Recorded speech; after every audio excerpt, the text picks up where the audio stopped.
ഈശോയിൽ സ്നേഹം നിറഞ്ഞവരെ, Charles Plumb എന്നൊരു വൈമാനികനുണ്ടായിരുന്നു. അമേരിക്കൻ ബോംബർ ജെറ്റുകൾ പറത്തിയിരുന്ന അതിവിദഗ്ധനായ വൈമാനികൻ.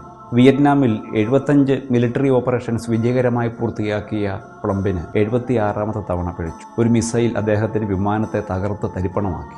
കോക്പിറ്റിൽ നിന്ന് പാരച്യൂട്ടോടുകൂടി ഇജക്റ്റ് ചെയ്യപ്പെട്ട പ്ലംബ് 5 വർഷം തടവിലായി. 6ാം വർഷം തൻ്റെ നാട്ടിലെത്തി ഒരു റെസ്റ്റോറൻറ്റിൽ ചായ കുടിച്ചുകൊണ്ടിരിക്കുമ്പോൾ ഒരു വ്യക്തി അയാൾക്കരികിലേക്ക് എത്തി. നിങ്ങൾ പ്ലംബല്ലേ? 75 തവണ വിമാനം വിജയകരമായി പറത്തിയ മിടുമിടുക്കൻ. പ്ലംബ് ചോദിച്ചു, നിങ്ങൾ ആരാണ്? നിങ്ങൾ എങ്ങനെയാണ് എന്നെ ഇത്ര വ്യക്തമായി അറിയുന്നത്?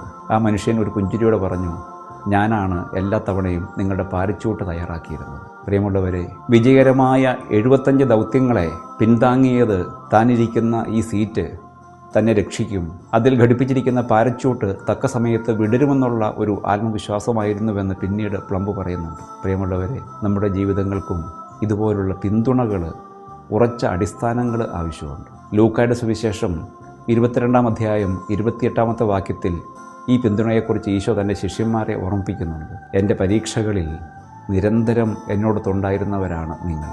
സമ്മർദ്ദങ്ങളുടെ, പരീക്ഷകളുടെ നിമിഷങ്ങളിൽ ആരെങ്കിലുമൊക്കെ അടുത്തുണ്ടാവുക, നമ്മുടെ ചുമലിൽ അവരുടെ കൈ ഉണ്ടാവുക എന്നുള്ളത് എന്ത് ആശ്വാസകരമാണ്. അതുകൊണ്ടാണ് ദൈവപുത്രനായ ഈശോ അന്ത്യ അത്താഴവേളയിൽ പറയുന്നത്, എൻ്റെ സഹനങ്ങളിൽ എന്നോടുകൂടെ നിരന്തരം ഉണ്ടായിരുന്നവരാണ്.